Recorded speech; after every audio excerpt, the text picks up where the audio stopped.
Hello everyone and welcome to the YouTube channel of BeingACCA. This is Tushita Gupta, ACCA affiliate, and in this video we are continuing with our chapter-wise division.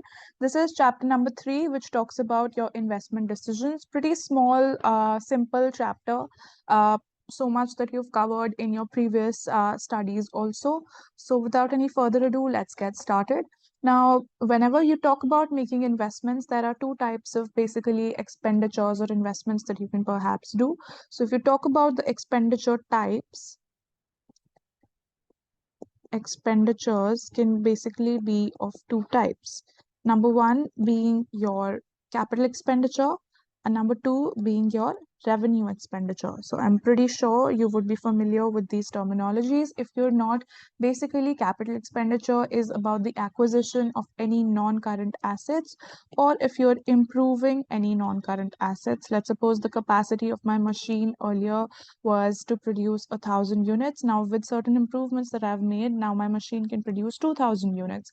So any expenditure that I do on such things will be termed as a capital expenditure.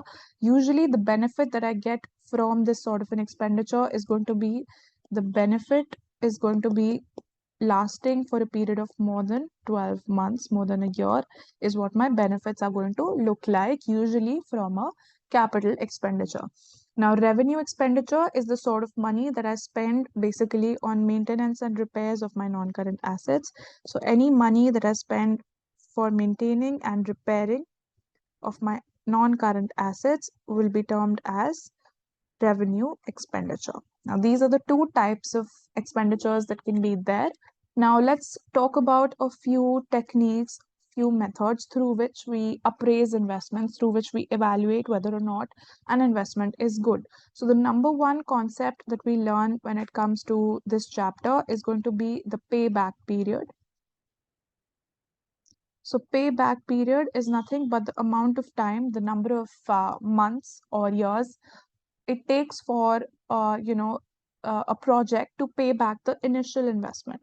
So let's suppose I have a project that I spent out in year 0 an investment outflow of $10,000. So let's suppose in year 1 I receive 5,000, in year 2 I receive 3,000, and then year 3 I receive 2,000, and then year 4 I receive more money. So as soon as I've recovered the entire sum of 10,000, that means I have achieved my payback. 3 years I would call is the payback period for this project. So now the simple decision rule which has been given by the payback period is that if your payback period is lesser than the target, that means you're getting money sooner than you think, then you should accept the project. Otherwise, in a vice versa scenario where your payback period is more than what you are targeting, then you should reject the project, because the period in which you want your money, it's going to take longer than that for the project to return you your money back. So now that we have spoken about the decision rule, let's also talk about the advantages of this method.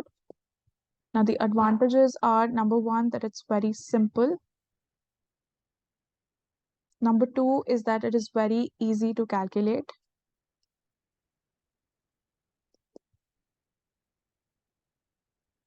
And number three being that it concentrates on early cash flows. Now, how is that a benefit? It concentrates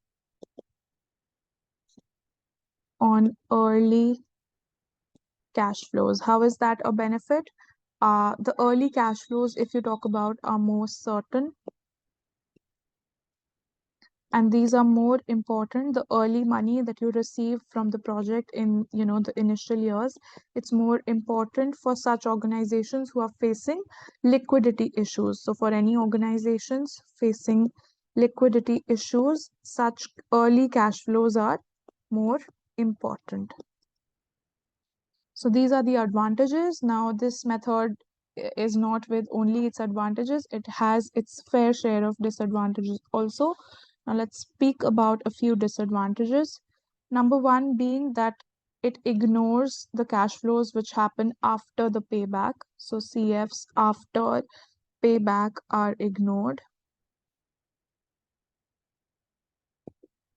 Second disadvantage being that the target which you are setting, the target payback period, which I mentioned over here, this is a subjective thing. It is usually set by your management, so it involves human bias. That's why this is subjective. Number three is that it ignores the time value of money. So it is not discounting, or taking into fact that with money, with time, money loses its value. So this is another disadvantage. And talking about the last one is that it does not give you any information. So no information on change in shareholder wealth. On change in shareholder wealth.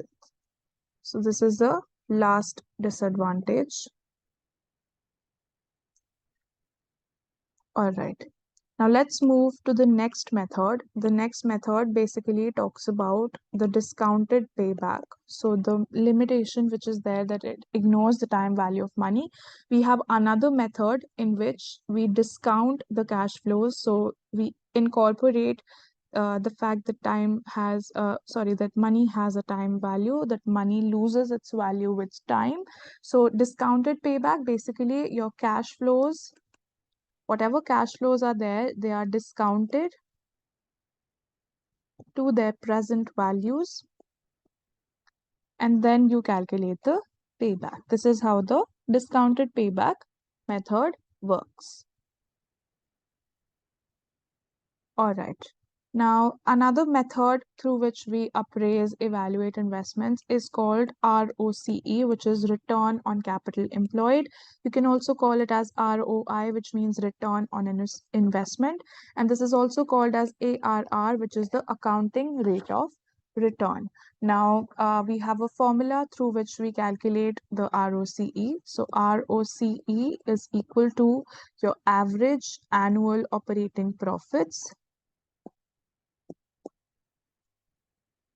divided by the initial investment. Now, it is also possible that you can use your average investment over here to calculate the ROCE, and this has to be multiplied by 100. How do you work out your average investment? Your average investment is nothing but initial investment plus the scrap value divided by 2. So this is how you can work out the average investment. Now we've learned the formula. Let us quickly revise through the decision rule also. So the decision rule to decide whether or not you should go ahead with the project is, if your ROCE is greater than the target that you have set, then you can accept the project. If your ROCE is lesser than what you want, what your target is, then you can reject the project. It's a simple decision rule to follow.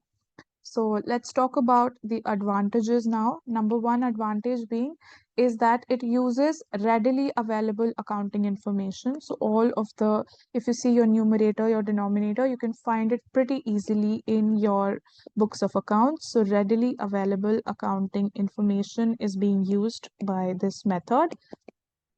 Another advantage being it is simple to calculate and understand.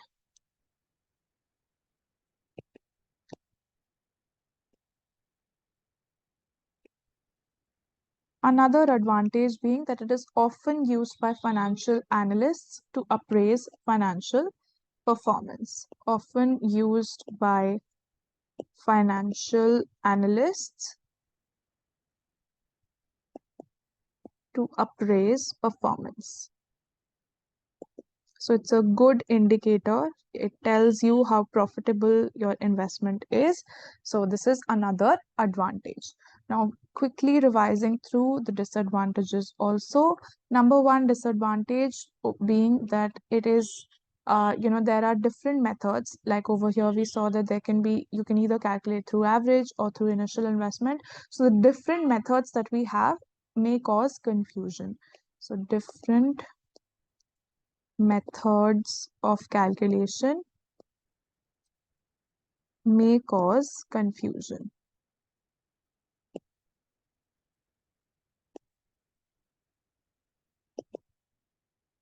Number two disadvantage being that based on your basically this method is based on profits rather than cash flows. Now, why is this a problem? Because the profits that you make, profits can be manipulated. The books of accounts are subject to manipulations. These can be easily manipulated by the managers, by the accountants. So profits can be manipulated. Hence, this is a disadvantage. Now, another thing is that it ignores the time value of money. So this is another disadvantage. One more disadvantage is that the target ROCE, which we were talking about in the decision rule earlier, this target ROCE is subjective. So target rate is subjective. Again, subjective. Why? Because it is decided by the management and it is subject to human bias. Then if you talk about more disadvantages, there is no clear decision rule. Another disadvantage being that your relative measure does not, basically the ROCE which you calculate gives you an answer in percentage terms. So it's a relative measure rather than an absolute measure. It's a relative measure. It only gives you a percentage. It's nothing absolute. It does not tell you the exact increase in the shareholders' wealth. So this is another disadvantage, another shortcoming of this method. Now with this, we have covered all of that there is in your chapter 3, and we will continue in the next video for the further chapters. I hope that this was useful. Thank you so much for watching.